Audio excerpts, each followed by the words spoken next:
Yes, good afternoon, everyone.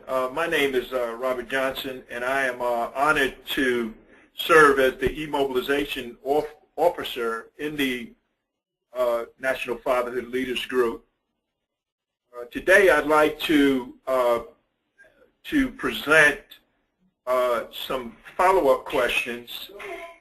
These questions were taken from the registrants who posted questions on the NFLG webinar question blog. And our first question for Josh and Martha is from Alan. And Alan asks, can you explain the logic behind making innovation funds available to states rather than a broader set of institutions involved in strengthening families? Martha, you can probably get into some details there, but we do want to be clear that that while states are key partners here, they also then must form partnerships with these funds with local organizations, and so it is by no means the case that that the focus is on state governments alone, but instead that community-based organizations and faith-based groups must be key partners in funded programs. Martha, your additional thoughts there?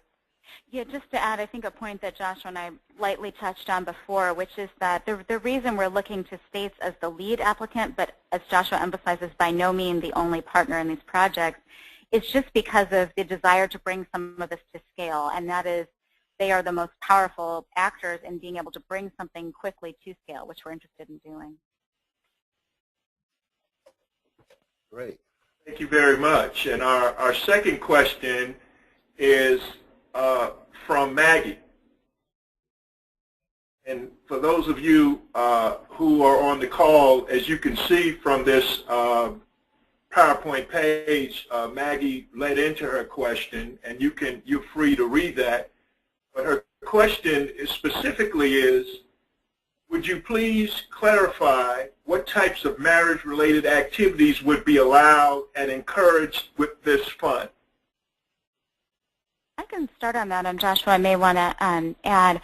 As I mentioned earlier, we do not have a prescriptive list of allowable, not allowable. That was more of the model followed in the past, and our view is that to unleash truly innovation, which is in the title of this fund, we don't want to restrict or try to anticipate in advance all the ideas that might come forward.